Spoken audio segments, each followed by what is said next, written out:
Have you ever wondered if enjoying a burger and fries or maybe having a slice of pizza means that you're just wrecking your fitness progress?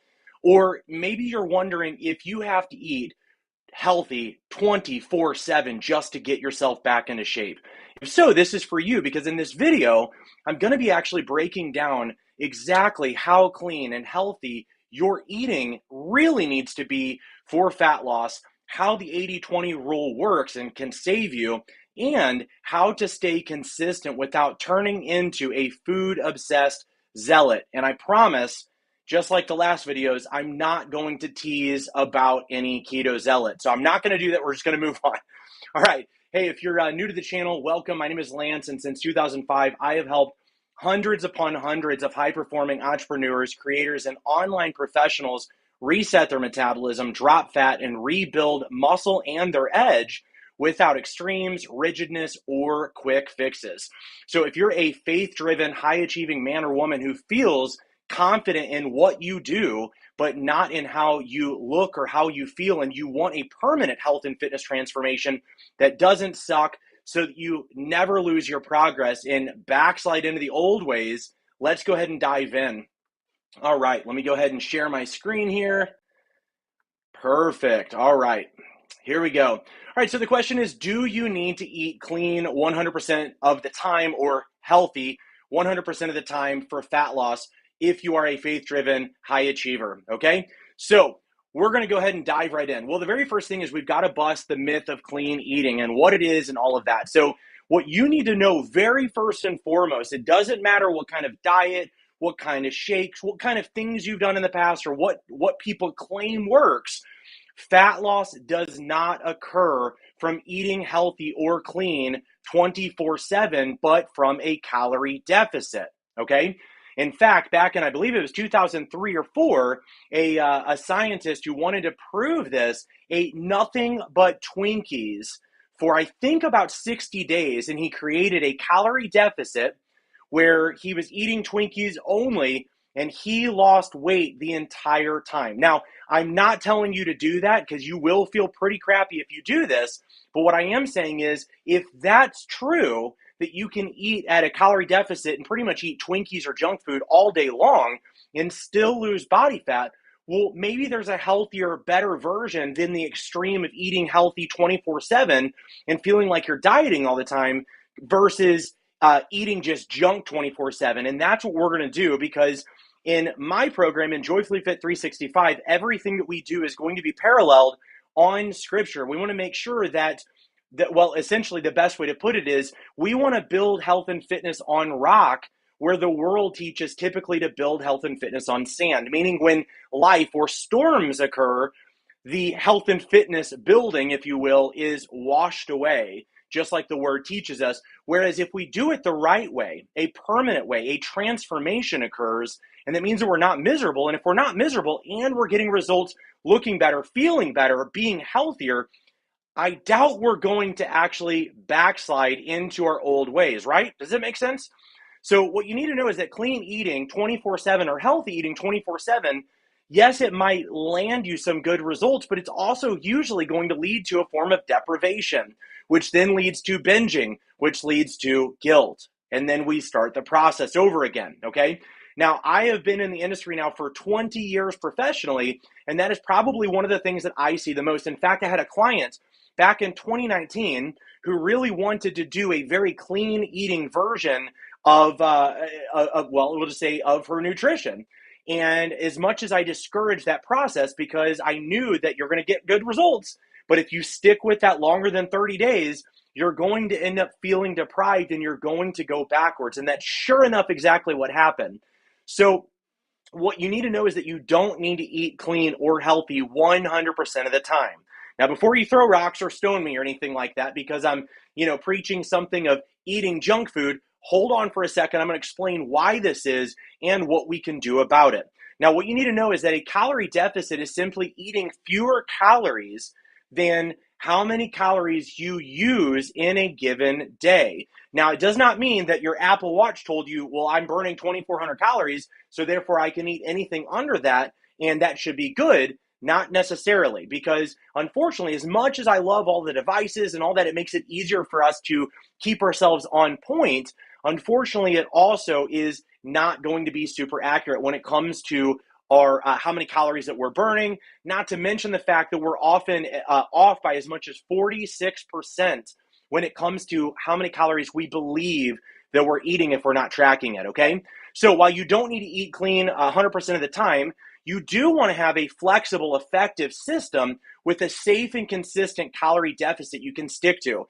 And that means that you are, your total daily energy expenditure, which is how many calories you need at rest and at how many calories you burn throughout the day. And that becomes your maintenance calories, meaning if you eat that exact amount of calories, you are going to maintain your body weight. Simply put, is if you are maintaining your body weight eating healthy or eating junky, you are eating the amount of calories of your maintenance.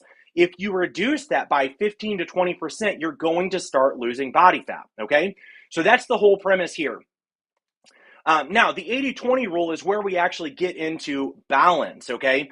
This is where we actually protect ourselves and keep ourselves healthy while preventing deprivation and preventing all of the stuff that usually causes us to want to binge and go, Lance, I got to live a little bit, man. I got to have a slice of pizza. Or, Wednesday night after church, we're going out to the ice cream place and I can't tell my kids we can't have any ice cream, right?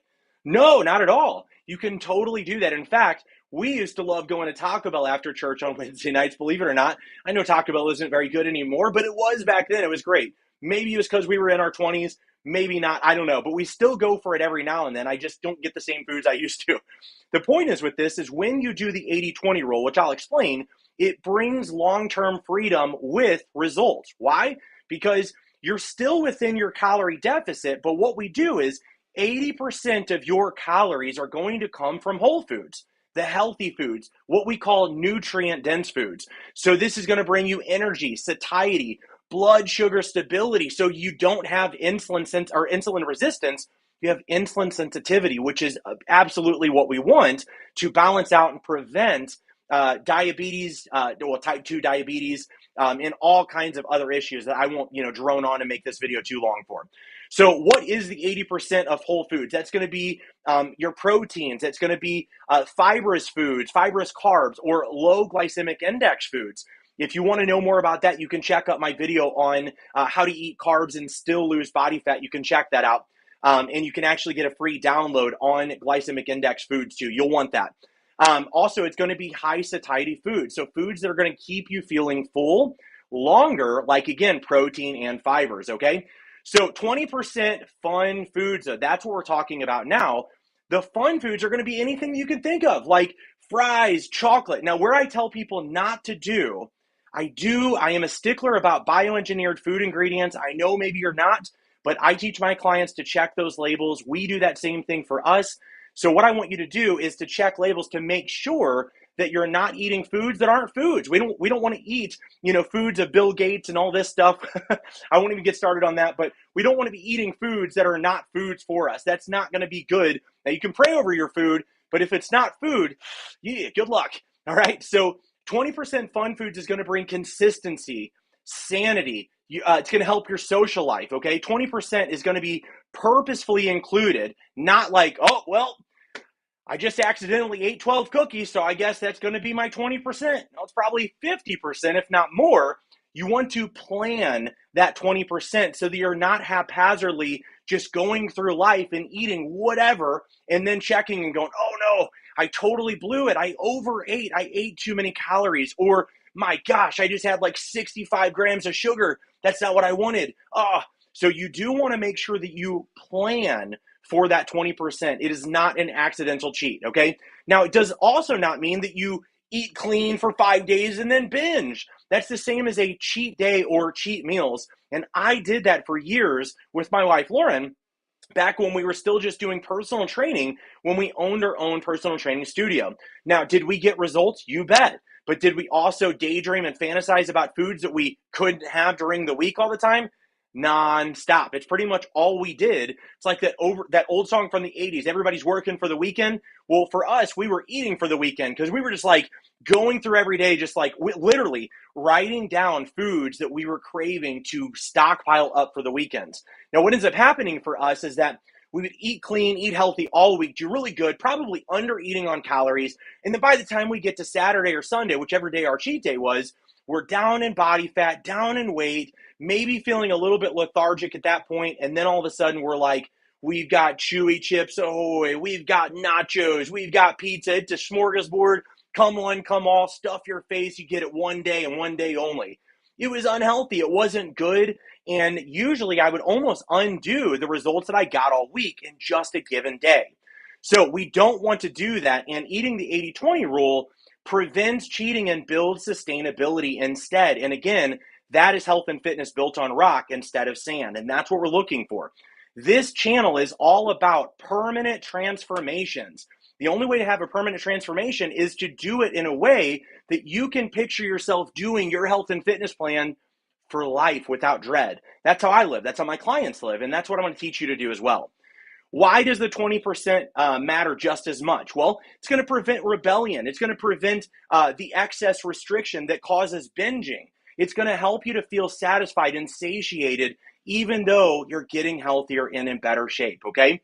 It's also going to keep social meals available for you. It's going to keep cravings and mental peace in play. It's just going to help long-term adherence, and it always outperforms short-term perfection. And that's the big thing that I want you to get today. The 80-20 rule of flexible dieting or flexible eating is so effective. You get healthy, you get the foods that you enjoy, you get body fat gone, you build muscle, and you never feel deprived. That's an amazing place to be. Now, why does perfection create food guilt and failure? Well, simply because guilt from messing up is going to kill your momentum. And this is where we used to live all the time. Great, I just blew it. I just had some cookies at Subway and they were just there. Or, on maybe it's like a Thursday night and you're exhausted and you're like, oh my gosh, let's just have a pizza. I don't feel like doing anything. And you fix that pizza without tracking, and next thing you know, you've overeaten and you've blown it. And now you feel guilty and now you feel like a failure. It sucks. It's not what you want to do. Real results come from balance and not extremes. That's why the world's means of getting healthy and fit is built on sand. It's extreme. It doesn't fit my life, and chances are it doesn't fit yours. You probably wouldn't be on this video right now. Am I right? So food freedom builds confidence and control instead of obsession.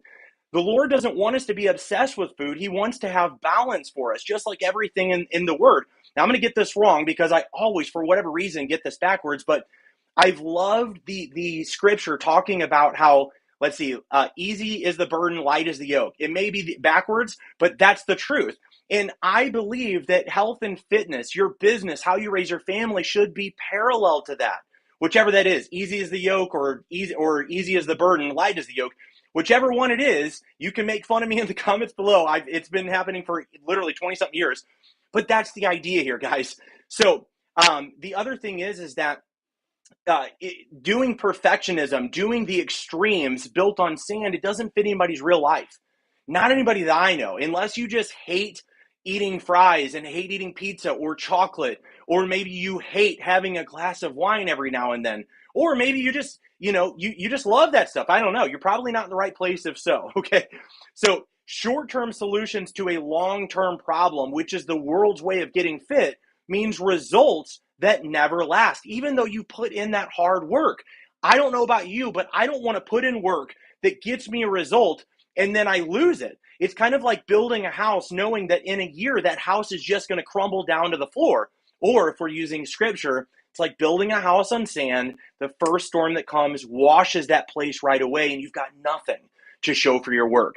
That is the world's way of getting fit and healthy. My way that I'm teaching you is a joyfully fit way because it is a long-term solution to a long-term problem. And that's the idea, okay? So how do we use this in real life? Well, if you're tired of trying to eat perfectly and still feeling like you've done something unholy every time you enjoy a burger or a dessert, I wrote a short book just specifically for you, and it's called Food Love and Fat Loss, the most comprehensive guide to losing fat, not flavor. That's a big deal to me because I love food. And I was so tired of having clients come to me feeling guilty because they, like me, love food. And then once they're in my program, they would learn, like, oh, it's okay to enjoy food. It's okay to enjoy these things. But beforehand, they were beating themselves up with guilt forever. So what I want you to do, you can go ahead and grab that link to download it below. But this book is a very, very short read, but it will give you so much wisdom and insight to how I do this with my clients. You're going to love it.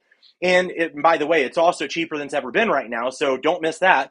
But it really is going to show you how to build real food freedom without sabotaging your progress, sabotaging your goals, or creating guilt every time that you want to enjoy something. But it's also going to show you exactly how to use that 80-20 rule. You're going to learn a little bit about low glycemic index meals and smart flexibility so that you're not living life in the extremes anymore.